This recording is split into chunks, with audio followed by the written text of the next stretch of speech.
And welcome back, fellow American patriots and Minutemen, standing at the ready today to fight anew for the issues that matter here at Sierra Podcast on this Thursday. Your host, Daniel Horowitz, back here today to discuss pot rot, marijuana nation.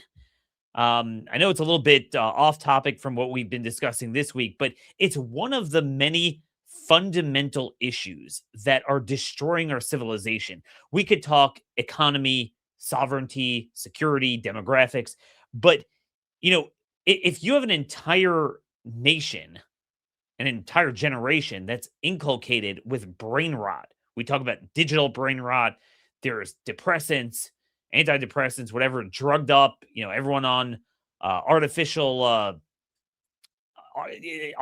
life, really, but artificial food, ultra processed drugs.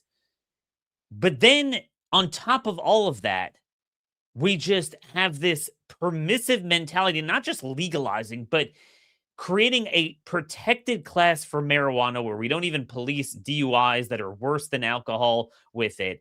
I will tell you that as someone who has lived in Maryland, and you could imagine all of the communist dystopian policies that have been adopted this generation in a deep blue state, I will tell you there is nothing so transformational as when they voted to legalize marijuana and make it a protected class. It destroyed the quality of life everywhere. First of all, you cannot go anywhere without smelling that skunk-like stench.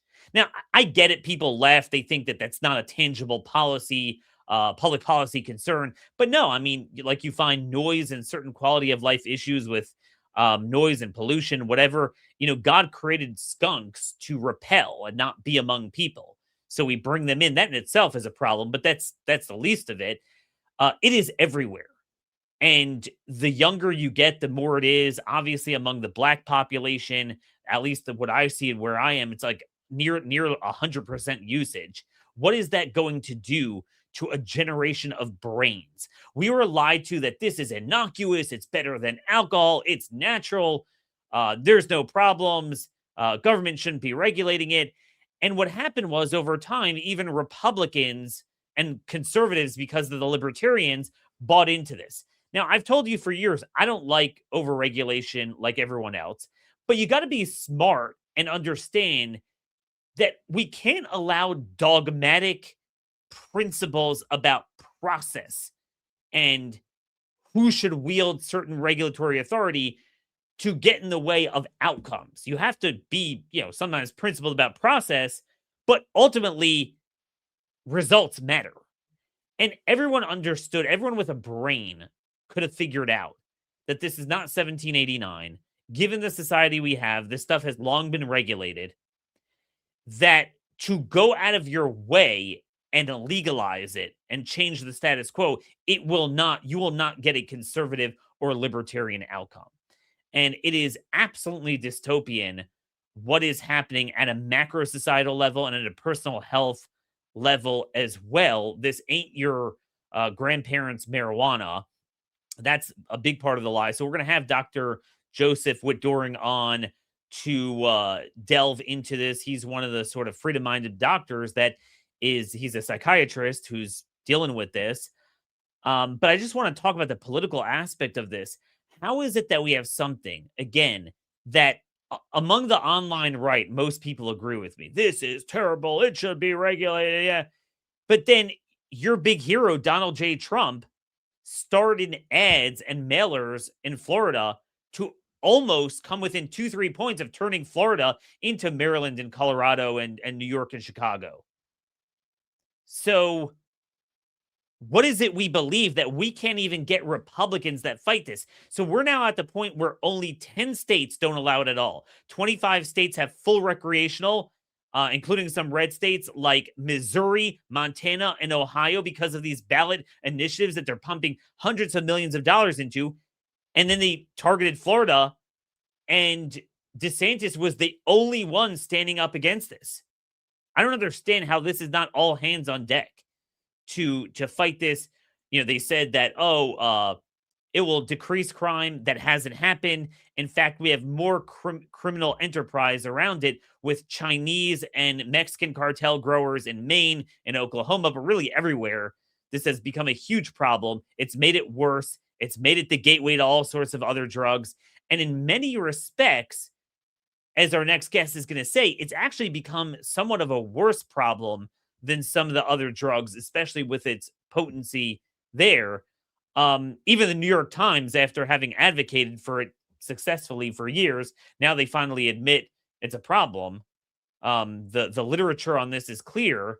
So add this yet to the ever growing list of just endless drugs and substances, and whether it's digitally or physically or in the food, just destroying the essence of our bodies, brains, and souls. You know what I mean? Like we could talk about economics, and we do a lot. We could talk about national security, but all of this flows from the quality of the human being that composes your civilization. And obviously, that is rapidly circling the drain. So people bought into this pseudo libertarian argument for too long. Um, that's number one. And number two is Republicans were attracted to this political correctness, and a lot of it because they talk about it blatantly, that it was almost exclusively blacks that were hooked on it. Now it's really expanded to everyone. So for a while they mollycoddled it because of that. But it's like, wait a minute, if you want to make it racial, the fact that they're taking an entire generation of blacks and addicting them to marijuana, and we want to go after that. So is that harming blacks or is that helping?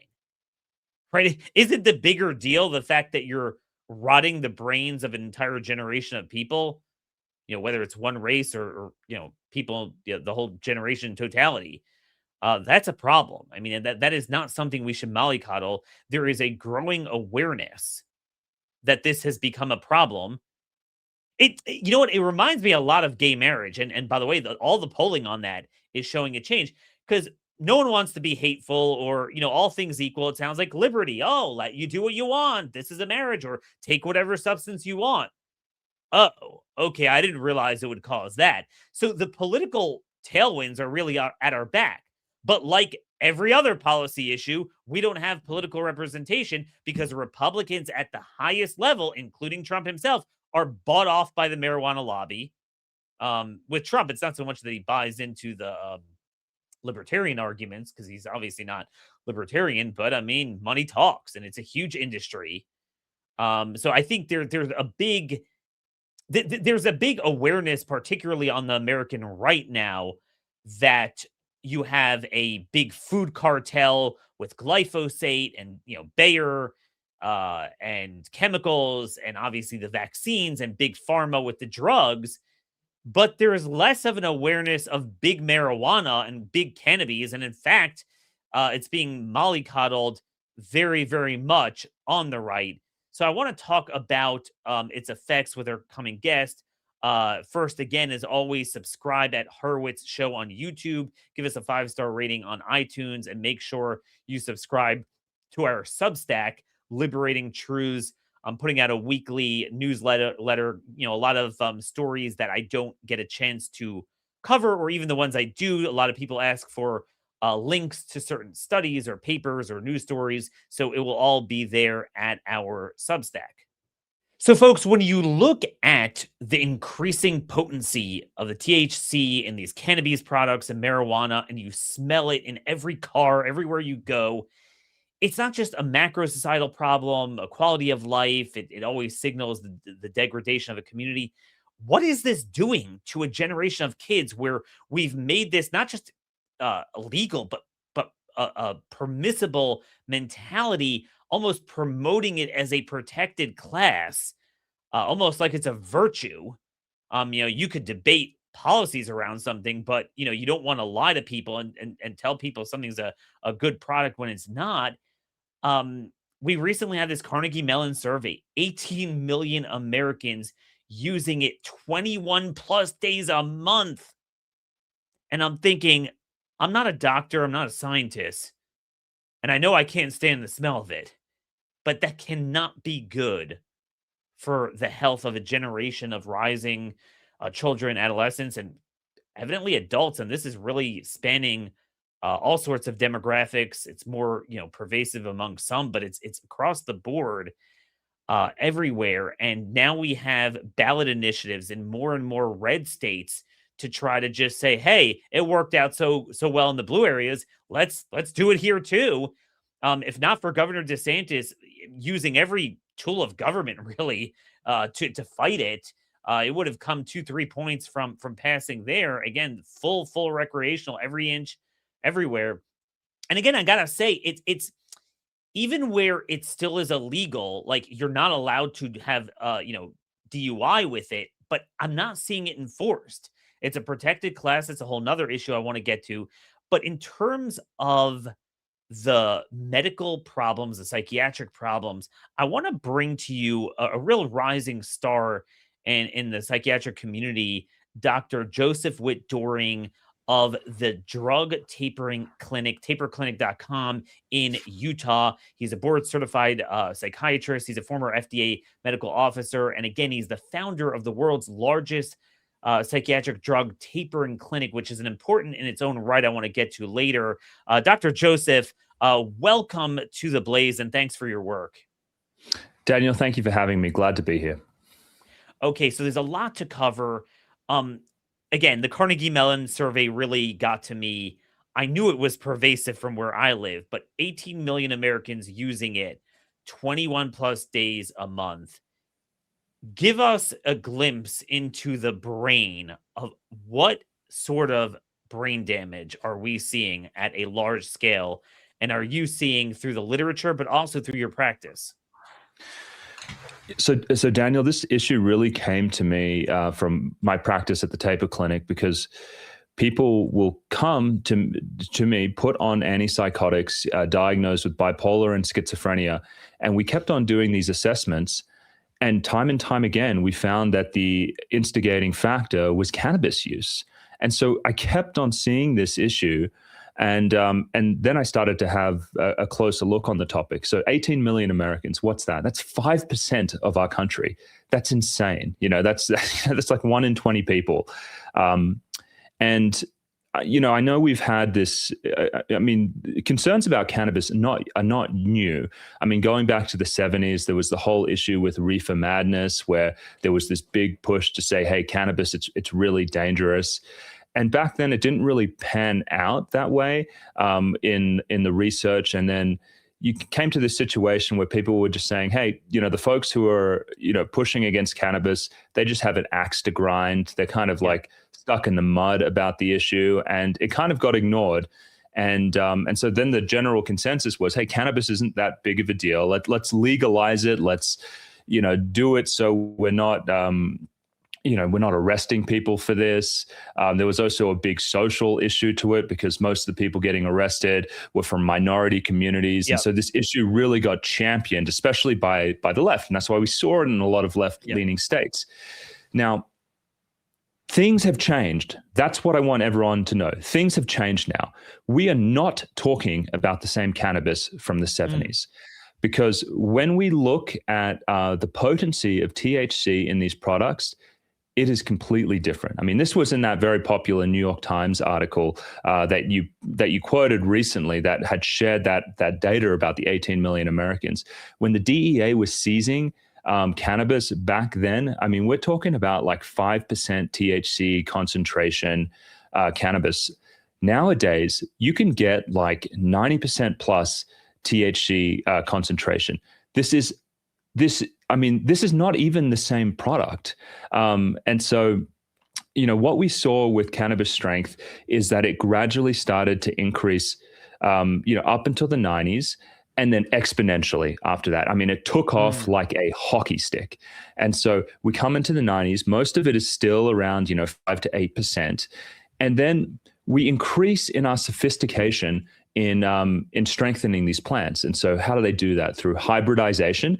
And so this is essentially, you find the most potent plant of the batch, and then you breed that with, the other most potent plant, and you just get stronger and stronger buds. We also increased in our ability to grow these plants hydroponically. I mean, we enrich them with fertilizer, and so essentially we grow these super plants now that most of the buds nowadays are like 25%, 30%. Like if you go into a dispensary now and they advertise it, we're looking at 25%, 35% in that range, which is normal. And so that's 7 times stronger than what you would have smoked in the 90s. It's 10 times stronger than what you would have smoked back in the 70s. 70s. Yeah. Yeah. And then on top of that, we now have concentrates. And so we have people using like wax and dabs and like vape pens, and these things go up to like 90% plus. Now, why is this important? Well, it's important because when researchers have looked at the rate of psychotic and manic conversion in populations using different strength cannabis products, it's changed in a big way. So just to set a bit of context here, Daniel, 1% of the population will develop a psychotic condition just by chance. That's just background rate. When researchers in England looked at this about 10 years ago, they wanted to say, well, what impact does daily use of cannabis have? And so they got 2 groups of people. They got one group of people who were smoking cannabis products in that 5 to 10% range. And then they got another group of people who were smoking cannabis in that 15% range. So this is 10 years ago. And then they followed them over time to see what percentage of them went on to develop a psychotic condition. Now, in that 5 to 10% range, it was 1%. There was actually no change in that study. But when they looked at the 15% range, it had gone up by a factor of 5. So instead of 1 in 100 people developing psychosis, it was 5 in 100. So that's a 1 in 20. Now, the thing that I really want your audience to understand, that was when the cannabis was 15%. That was 10 years ago. The cannabis nowadays, 25 to 30. And so we don't have updated data, but you could only imagine how much more dangerous this is. Wow. And that is so important because right now there's a lot of news about the Trump administration's Latin American operations, military operations against the drug traffickers, and whether it's in Venezuela, the Mexican cartels, the Chinese involvement. But let's compare to some of the cocaine, meth, heroin. We're talking about foreign nefarious actors, but you're saying on our own shores, you're talking about the technology being used to breed on our own shores these high potency THC marijuana products. Talk about the effects that they have on the brain relative to what everyone recognized was rotting the brain, things like meth, other psychostimulants, because even now the apologists continue to say it's natural, it's we have too many chemical drugs, so this is not like that, it's natural, and it's not something that should be regulated, it's it's your business, it's like alcohol, it's better than alcohol is even worse. What do you say to those people? I mean, I'd say, there would be a stronger argument for that if it was staying in that sub 10% range, where we didn't see increased rates of conversion to schizophrenia above the population level. I mean, the reality, it's just a different product now. And there was a piece in the American Journal of Psychiatry that I looked at just recently. It was by Staza. It was in 2018. And they were looking at how cannabis stacked up to all of the other drugs of abuse in terms of its potential for psychotic conversion. And what they found, so what they were looking at, they looked at everyone in Denmark who was diagnosed with a substance-induced psychosis. So that's like, someone uses some meth, some cocaine, some LSD, some cannabis, and then they have a bad trip. They get super paranoid. They end up in the emergency room. Now, when you have a bad trip, people kind of laugh it off. They're just like, oh, it's not a big deal. This is just something that happens. It's not. It's neurotoxicity. It's a highly abnormal response to the drug. It's not a pleasant response like most people have. That's why people abuse these drugs. It's a toxic response. It's damaging. That's why you develop psychosis and agitation. And sometimes it goes on for weeks. And so they looked at all of the people that had a drug-induced psychosis, regardless of the different drugs, and then they followed them over 20 years to see who would go on to develop schizophrenia. Now, when they looked at cannabis, 40% of the people who had a drug-induced psychosis, again, this is back in 2018, they went on to develop a psychotic condition. And so whatever that damage was from the cannabis, it was to such an extent that 40% of them eventually went on to have enduring psychotic symptoms. So, I mean, this isn't something to take lightly. This is a brain injury. This is destabilizing your nervous system. So you have an increased chance to eventually go into a state that looks like ongoing psychosis. And the last thing that I want to just say on this point is when they compared this to opiates, cocaine, hallucinogens, alcohol, sedatives, amphetamines, all of these other drugs, cannabis was causing nearly twice as many problems as that. It is unique among the drugs of abuse in increasing the risk of psychosis. And most people don't think that. They go, it's benign. You know, how could it be worse than meth? How could it be worse than LSD? It is not. Cannabis stands on its own as the drug most likely to tip someone into a state that looks like bipolar or schizophrenia. Wow. So again, like what we've seen the last, what is it, really since 2012, 2013, I'd say the onset of the crisis with the fentanyl-laced heroin and things like that. So you would see people overdose, and you have Narcan that revived a lot of people. Now, it wouldn't treat the underlying addiction, so they could keep coming back to it. But theoretically, if they don't come back to it, there might maybe not be long-term effects to the brain. You're saying if someone goes into this, what appears to be a temporary psychosis, they take high THC cannabis one time, and they wind up in the emergency room. You're saying that alone could have long-term effects. Well, what if someone's taking that every single day? Well, it compounds, and so one of the most devastating things that I see in my practice is that you'll have someone, it's like a college kid, like a young man. He's whole life ahead of him, doing really well, no prior history of psychosis. He starts hanging out with the guys in his frat. For whatever reason, he's genetically susceptible. They're smoking cannabis, and then he ends up having a manic episode or a psychotic break, and all of a sudden he's on antipsychotic medications. And because the initial hit from the drug-induced psychosis, it kind of lingers afterwards. People think it should just go away. No, it doesn't. Like oftentimes when people have a drug-induced psychosis to cannabis, you see this long tail where for sometimes 6 months, sometimes up to 12 months, they're not feeling well. They still feel off, they're anxious, paranoid at times. And because you really need to think about it as recovery from like a brain injury. Like it's almost like you've had a TBI. Now, if they go to a doctor that doesn't recognize this, or they get maybe persuaded by a lot of the messaging around cannabis not being a big deal, they may actually continue to use it. And so a lot of what I see is doctors telling people, hey, the cannabis just unmasked your schizophrenia. And they're just saying, well, it was going to happen anyway, and this just kind of brought it forward a little bit. And then the person says, well, whatever, it was going to happen anyway. I'll just keep on using the psychosis. And then essentially they just keep on damaging their brain again and again and again and again.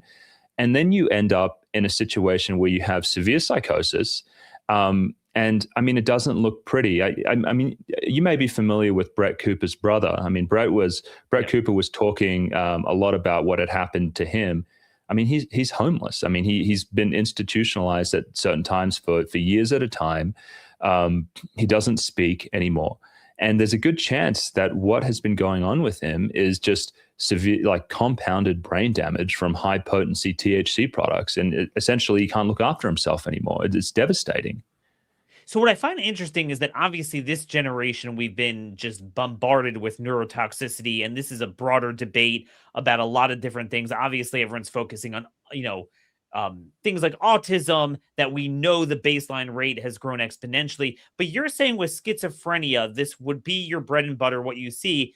It had a certain background rate that was, unlike autism, it didn't grow exponentially over a generation.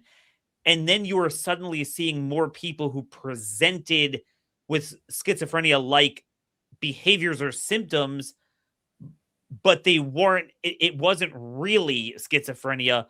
How do you tell the difference between that? What do you mean when you say that it presents like brain damage that looks like schizophrenia, but it's not quite schizophrenia? Yeah.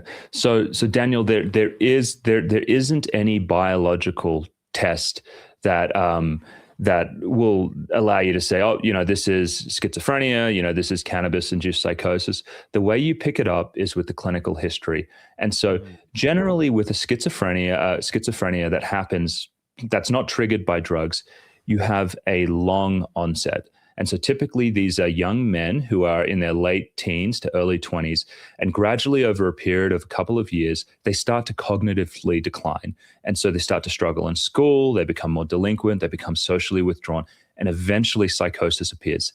Schizophrenia usually continues with a downward, it usually keeps on going down. You reach a level of disability and psychosis, and then it stays persistent. So that is your classic schizophrenia pattern.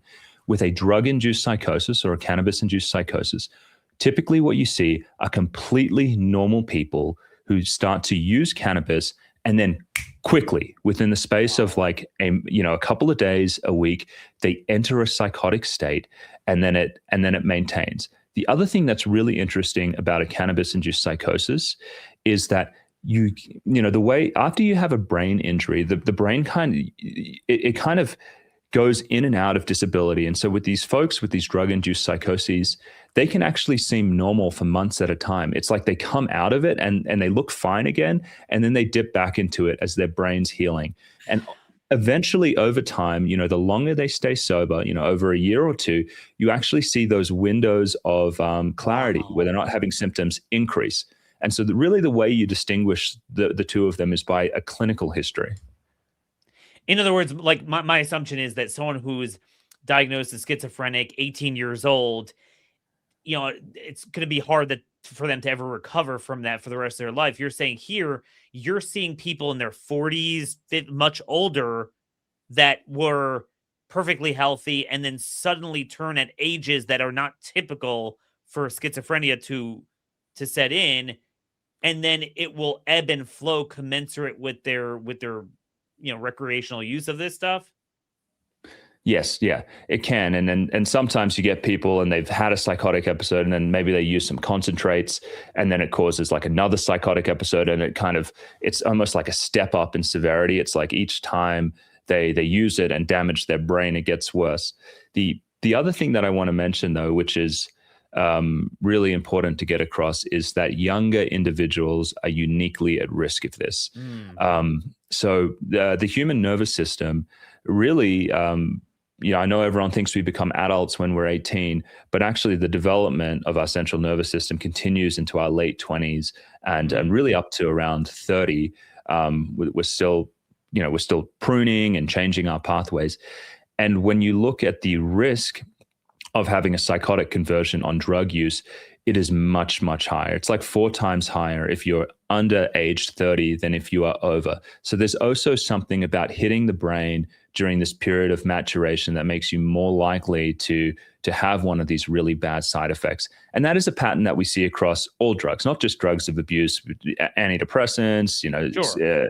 Antipsychotics. It's just when you hit younger, more vulnerable developing brains, they just tend to have side effects more.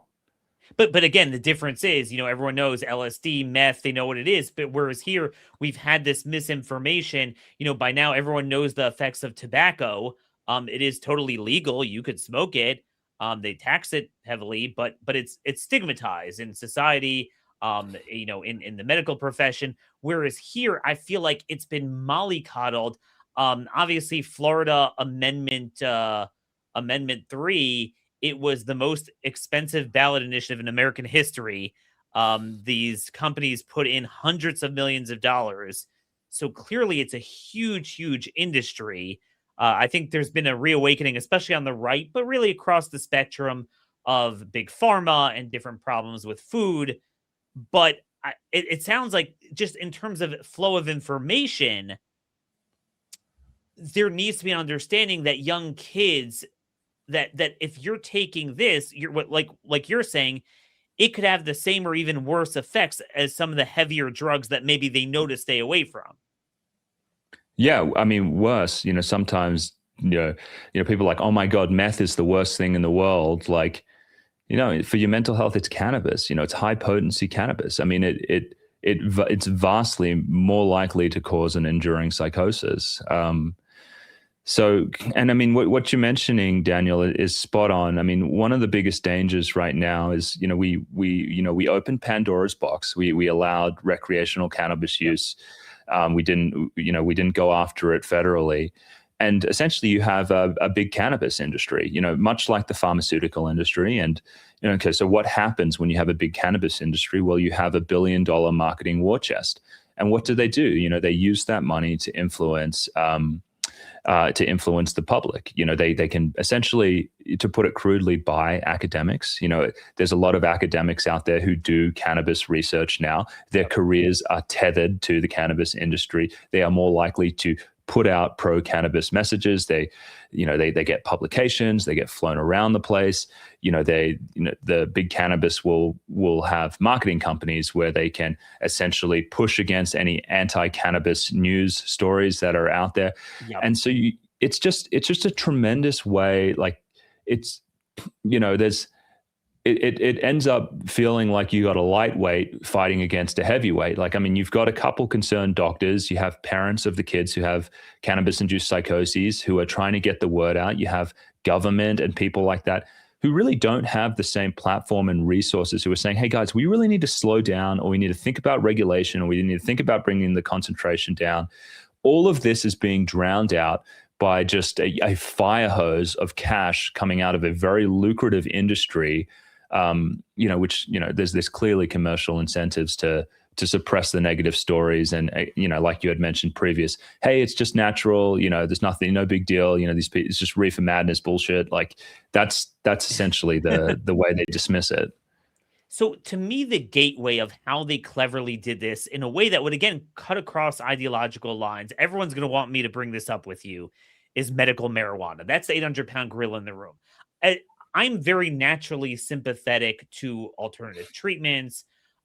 We've gone through this whole debate with COVID, and you don't want government certainly getting in the way of right to try and things that help people in pain and suffering, cancer patients.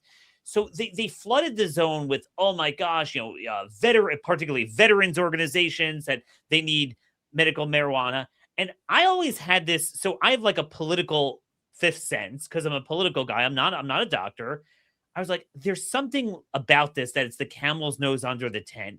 But I didn't feel like I was equipped to debate it because, well, they're saying, there's all these benefits. But I look like at a state like Oklahoma, and it's really every state where they pass medical marijuana at the ballot. In its wake came, now they have a big problem with Chinese growers all over the place. All this, it just creates this out of control, permissive attitude. So, A, what is the truth about the scope of benefits of medical marijuana? And B, to the extent they exist, how do we control it to that sphere without it becoming this Pandora's box? I mean, you're right. I mean, it really was. It's like they got the foot in the door, and then before you knew it, they pulled the whole thing open, and that's they marketed it as like, hey, are you really going to be so heartless as to persecute this person who has pancreatic cancer, who just has like a couple months to live and just wants to live pain free, or this person with testicular cancer? And then all of a sudden other people jumped on it and they were like, well, I have severe PTSD, and then they're like, oh, well, I guess you count as well. And then someone said, oh, well, I have severe anxiety. And then someone said, well, I have chronic pain, and now, this helps me with, not take oxys. And then eventually it's like, okay, well, where do we draw the line? Now we have all of these different conditions coming in. Okay. We're going to have doctors do it. And, doctors, not all doctors are like this, but, I mean, I, in all honesty, I had a friend of mine walk into a cannabis dispensary in California. back in probably 2012 or something like that. It was the most like transactional conveyor belt experience ever. You just walked in there, you're just like, yeah, I've got anxiety, or I can't remember what he said. He gave the guy $150, walked out with a card, and then essentially could go there. I mean, it was just it was just fake. I mean, the barrier there was fake. People learned that this wasn't going to be regulated, and that there was a quick buck to be made by saying, hey, I'm a cannabis doctor, come and see me. And these guys are, pretty ideologically, yeah, cannabis is great. This is fine. I'm just going to like push people through. And eventually, I think governments realize this, and they're just like, "What is this? What is this joke? Why don't we just legalize it?" And so it just it just sort of progressed in this way where there wasn't any regulation, there wasn't anyone watching it, and essentially, even in the places with medical marijuana laws, it's just de facto legal because people just they just write the script. No, exactly. And I think, politically it was brilliant. If you understand picking the ballot initiative process, because ballot initiatives are very good at one-off emotional arguments. Oh, medical marijuana. Whereas what you're talking about, these are the sorts of things you would delve through in a committee process of legislation. Okay, but then how do we deal with a pill mill or a dispensary mill, where it just de facto defeats the purpose? And I really think that was probably the first political step towards I knew this is what they were doing, but I felt like it was very hard to fight it because of the way they would use it. They use veterans groups. Another thing on the law enforcement side, I want to get your sort of psychiatric diagnosis of this. So for years, you would find a lot of violent interactions with police, and you'd see they're on LSD, they're on meth, and then that was understood. I'm finding a lot, because I cover a lot of crime stories, that a lot of problems police are having where they're forced into excessive use or questionable use, but it's really because they're in a tough position, they're not cooperating. You always see marijuana involved. Could you give us a sense of the literature out there, and also mechanism of action psychiatrically, how marijuana could lead to more violence? Because they always said it would de-escalate all the violence around it, which we haven't seen. Yeah, it's completely untrue. I mean, in the psychiatric literature, the debate has always been, is the marijuana making people violent, or are psychiatric patients just more violent in general? And they use more marijuana, and so are we seeing like this is just mental illness, and people just want to blame cannabis? We've had studies that looked at violence in emergency rooms, and then they say, okay, well, what's the background rate of violence in someone without a psychiatric disorder? What's the background rate of violence in someone with a psychiatric disorder? And what's the background rate of violence in someone who has a psychiatric disorder and is using cannabis? And so if you have like a psychotic disorder, you are 4 times more likely to be violent. And if you have a psychotic disorder and you're using cannabis on that, you're 7 times more likely. So there is, and that would make sense, right? I mean, we just talked about how this is a drug that makes people psychotic, that can make them paranoid, it can make them disinhibited.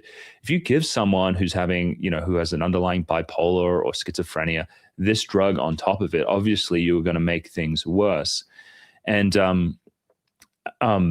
this is why, I mean, we've seen these horror stories turn up in the media. I believe there was a California woman who had a very public case, probably I think maybe 5 years ago, maybe longer. Her name was Bryn Specia, and she was with her boyfriend at the time, and they were. It was her first time using cannabis, and he loaded up a bong of high-potency THC buds for her. She smoked one, she didn't feel anything, and then he loaded up another one for her, and she entered a psychotic episode, a severe psychotic episode, and she actually stabbed him to death multiple times right there. No prior history of violence before. This was, it's like an audiology student or something like that. A really nice, nice, normal person. And then she was so out of control, she killed her dog. And then she also tried to kill herself. She was stabbing herself in the neck. She thought she was possessed by a demon, and police had to wrestle the knife out of her hand when she was hurting herself. And And I mean, that was the really public one that everyone saw. But there are a lot of cases out there where cannabis has led to unbelievable, like, just acts of violence that seem to have just come out of nowhere. And this is particularly an issue with the synthetics. And so, just a quick story here. So, So could you flesh that out for people that aren't familiar? Because I'm certainly not. What sort of products they have these in these bodegas and stores, these drinks and high THC products. What is there to look out for? Okay, so THC, partial agonist at the cannabidiol receptors in the brain. Okay, so partial agonist means that it's almost like there's a ceiling on it. There's only so much it can stimulate that receptor, and then it gets blocked. So synthetic cannabis is a full agonist, which means it's like there is no cap on it. You can just like crank it up to 100% action at the receptor. So it's a lot stronger. So where do these things come from? Well, a lot of these are just cooked up like in labs. And then people will use synthetic cannabis products if they have jobs where they get drug tested, because this doesn't show up on drug tests. And so, unfortunately, people who have a criminal history or different things like that, they will use these products without knowing that, hey, this is like turbo THC that like is really engineered to totally hit those receptors, and it's even more likely to make you psychotic and violent. And so those are the ones that are most associated with severe psychosis and violence. No, that is wild, because we're seeing this all over the place. I know there's a lot of debates going on in state legislatures now about these high THC products being marketed to kids. And again, it's like, they don't understand what it is. They think it's like, I don't know, having a 5% alcohol drink. But, speaking of alcohol, because they often use that analogy, but isn't it true that THC is a fat soluble? So it could remain in the bloodstream potentially a lot longer than alcohol. It does, yeah. It can remain in the bloodstream for several months afterwards. The other point on the synthetic cannabis, or just to add this, which is really frightening, is it has become like a whack-a-mole legalization issue, because there are laws that say, hey, you can't sell cannabis in like a bodega. Oh, but we just invented this synthetic thing, and then they can sell it before the regulation catches up with them. Yep. And then that one gets illegal, and then they make another one, and then that one gets illegal, and they make another one. So there's this weird legal loophole where people can keep on making these synthetic products, which have these bright colors on the labels where people can buy in gas stations and things like that, and they're really like super untested and dangerous. Or they market them as like bath salts or something like that, and they say not for human consumption, and it's like, oh, it's a potpourri. Like there's some really evil, shady things going on within the synthetic cannabis space. I feel like there's something unique about marijuana versus every other potentially dangerous product, because of the legalization, where it previously was, usually something comes into the market and then it gets regulated. This was, regulated for a long time. And then the legalization switch was a signal to the public that, no, this is like, now it's time to party. Now it's great. And precisely as you noted, precisely at the time that the THS became exponentially more potent. So then I feel like even the baseline precautions we take against a bunch of things that are legal. Tobacco is legal. Alcohol is legal, right? But we're very much stigmatized. For example, driving under influence that's over the years been very much stigmatized, thankfully to a great degree of success. At least in America, certainly more so than other countries. America has really clamped down on that. Whereas, I could tell you where I see in the Baltimore belt where you cannot go an inch around the loop without smelling that stuff. And you see erratic behavior associated with the smell of a skunk as you're driving. And you got to wonder if this stuff remains in the bloodstream for a while. And we're learning 18 million people take it 21 days plus a month.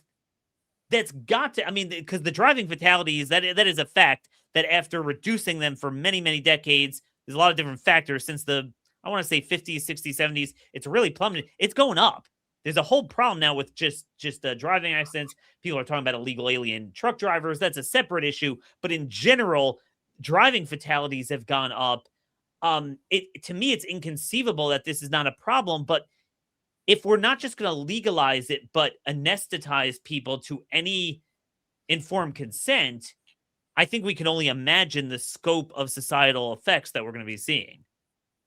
Yeah, I mean, it's the thing that no one wants to talk about. I mean, with 5% of the population using high potency cannabis products on a daily basis, obviously there's way more people driving around stoned. If you think about maybe, I think it's 5 to 10% of people on benzodiazepines like sedatives and like Klonopin and Xanax and things like that. If you think about, we add in people who are on opiate pain medications, people on antipsychotics, mood stabilizers, all these different cocktails of drugs that carry these warnings on the label that say, hey, be careful when you operate heavy machinery. I mean, 25% of the American population are taking psychiatric medications. And when you want to stack on top of that, the fact that we're now smoking all this cannabis as well, obviously that is going to have, it could be, subtle or it could be not subtle effects on coordination and attention on the road. And even if they are relatively subtle effects at a macro population level, yeah, for sure, this is going to lead to more problems out there. So, is that really the world that we want to live in, where we have huge swaths of our population drugged on things that impact their speed? I certainly wouldn't want cannabis. I'm in Utah, and thank God they're really pretty strict about it here, because it's like, we've got kids and people that we love out on the road, and do we really want to encourage, just say, hey, no big deal, like you can smoke as much weed as you want? That sounds awful. Yep. I got to tell you, in Maryland, and there's a lot of loony things that go on here that I disagree with. I have never seen such a transformative policy that you immediately see in a tangible quality of life way the change of a world. I have never seen something like that. And you see it's just literally arson. Other things are subtle, maybe somewhat in dispute. Okay, what's with the chronic illness? What's with the cancers? What's with all these mental illnesses? How much is now genetic? How much is because of toxins? How much is this? But this was straight up a political decision, and you saw immediately the effects. It is astounding that, given all the other challenges that are much more vexing, why we would tether that to such a national self-immolation. I know I'm not doing this justice in the closing few minutes. We need a whole separate show on this, and I want to invite you back. But you are the founder of taperclinic.com, and folks, you could check that out. Also, Dr. Joseph's videos at Taper Clinic on YouTube, at Dr. Joseph WD on Twitter, must follow. But just give us a brief synopsis of, I used to view psychiatrists as pill pushers, like that's what they did. What do you do now that we have a generation of, it's the substances, it's people being born with all sorts of neuroinflammation because of a variety of theses on toxins. We have a very ultra processed life. Okay, ultra processed food, endless drugs, probably in the environment as well. You have the digital, okay, the digital fentanyl, as I call it. Obviously, the screen time addiction, all this stuff, you put it together, the isolation. We have a young generation of I don't even, this is something that only God could handle. But I'm not trying to, this is a whole hour discussion we need to have. Here's where I want to take it to your thesis of the Taper Clinic. So be it as it may, that right now we have millions of people on SSRIs and benzodiazepines. So the antidepressants and the things like Valium. Mm-hmm. What do we do with that? What do we discuss the balance that you're trying to achieve with the tapering clinic? Yeah. it's a return to things that we know to be true about our mental health. There's so much noise out there about like what we should be doing. Should we take this drug or that drug? And a lot of the times, the solution to good mental health is not in a substance or a supplement or a new drug.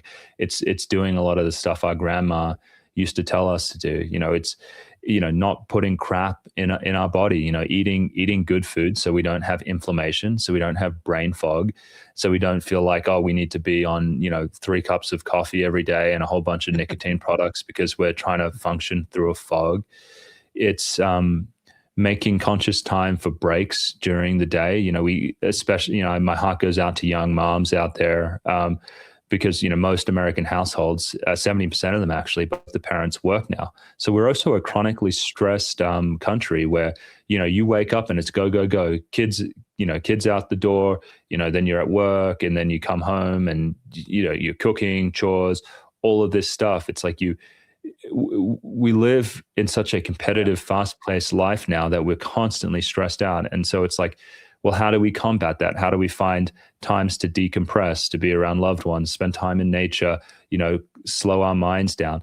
I mean, there is a smorgasbord of good things out there that you can do if you prioritize them, that will just bring down the level of arousal and anxiety in your life to the point where you start sleeping peacefully again, to the point where your mind isn't moving a million miles an hour. And that's really the answer. So that's what we do at the Taper Clinic. We do in-depth analyses of, how did you end up on these medications? How can we support you with non-drug approaches? And then how can we safely bring you off the drug so you have a soft landing and you can get back to life without reliance on medication? No, and it's very pragmatic, because my understanding is your thesis is that you could debate why they're on there, should they be on these drugs, but then you have to be careful that you don't just tell people, well, these drugs are crap, so you should get off of it, because that you need a soft landing, and you have to do that responsibly. Well, and it's just like the whole cannabis situation where, there certainly are people out there who have a lot of depression and anxiety, and they've tried all of the non-drug approaches, and for reasons that we don't understand, they're still unhappy. There should be no shame or stigma in using a medication in that case. What's happened, however, though, is because of insurance changes that happened in the 90s and it continued to get worse. Most psychiatrists and doctors have to see 4 patients in an hour. And so now the docs don't even spend the time to really understand the patients and figure out what's going on in their life. They don't have time to kind of motivate them about their diet and their lifestyle. They don't have time to teach them about how their mind works and different things they can do to cool things off. They just end up writing. They go straight to the drug because that's all you can do. And so that's really what we're fighting against, is this transactional, use of medications that really doesn't help people in the long run. No, and it's important to know, again, you're saying it's not that there's no use. It's a matter of the proportion, the type of person. But then also one final thing I want to broach. I've seen you talk about this before, and it's important people know, because most things are like this in life, whether we're discussing, whatever it is, medications, vaccines, all sort of foods, not all SSRIs are created equal, or not all antidepressants are created equal. Are there things people should look for when they feel that they're compelled, they have a loved one who really is insufferably depressed, and they feel they need to head in that direction? What are the sort of parameters to look at to find drugs that maybe have less risk than others?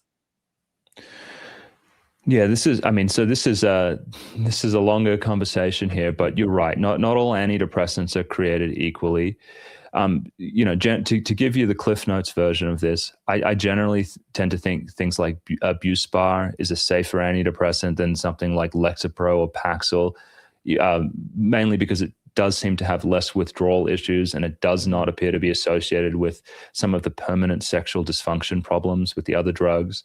Wellbutrin is a great drug if you're having a lot of low energy, and that doesn't seem to have as many withdrawal problems either. But really the art in psychiatry is being able to pick the right drug. But even before we look at the medications, if you had a loved one who was struggling and you're just like, I just really want you to get the best care, I would encourage them to find a psychiatrist that has a more holistic perspective. And so you can go to places like psychiatryredefined.com, and you can go to the provider directory. It's run by a holistic psychiatrist called James Greenblatt. And all of those doctors there, the way that they practice is by looking at what are all of the non-drug approaches? How can we help you there first before we jump to a drug? And so it's mainly about finding the doctor who's not like, I'm going to see you in 15 minutes and this is what you're going to get. Yeah, no, coming like a drug addict. I need it, and this is it. Yeah. Is, a lot of these have their time and place. It's just like there's risky medical procedures and surgeries that have their time and place, but you don't, jump into anything if you don't feel you absolutely need it. It's the last resort. And you need to have the informed consent so you could have a risk versus return matrix. This has really been terrific. I just applaud you for speaking out. I've had trouble even finding people who I could find that are on the side of this issue with the marijuana that care enough. It's shocking how much they've captured people. And it's actually bipartisan. It's truly a problem. So I really appreciate you speaking out again. Dr. Joseph WD on Twitter, taperclinic.com, right, is the website. If you're in the Utah area, I'll just add on that, Daniel. We work nationwide. We are in 16 most populous U.S. states, like I think all the way down to like North Carolina or something like that. So if you're in a big population state and you're interested in help coming off meds, you can check out taperclinic.com and you could see if we're a good fit. Awesome. And if you like what Dr. Joseph has what to say, you also have the YouTube channel, Taper Clinic as well. Dr. Joseph, thanks so much. I know we're going to do this again. Really appreciated it. Thanks for having me, Daniel. Alrighty, take care. So folks, that was a really riveting presentation there. Again, like these shows, these different off the beaten path shows really give me a lot of satisfaction because I mean, when I'm trying to do political activism, we're just so limited in our agency, and I'm going to keep doing it. But at least we could have informed consent. I mean, just too many people that I thought were otherwise normal are getting sucked into marijuana. And then as far as the SSRIs, I mean, look, there is, I like the way you said it. There's a lot of stigma, obviously there's certain things that are social contagion like transgenderism, but then there are certain things that it's just, some of it's the toxins and some of it is the lifestyle that we live, and people are very unfulfilled, lonely, depressed, even if they are, a conservative or religious or whatever, or even if they have a family, it is a problem that crosses almost, every family or extended family. So it's good to be armed with people that are competent and well-meaning and actually want to, change things. Because let me just say this, it's not a solution to just say big pharma lies to us, which we know they do. But you also have to, thread that needle. What exactly do you do now? And that's kind of what we try to do on every policy issue. Let me know your comments, questions, concerns for Dr. Joseph. If you wanted me to relay information, ask him questions, email me at danielhorowitz@startmail.com. Till tomorrow, God bless you all, and thank you for listening.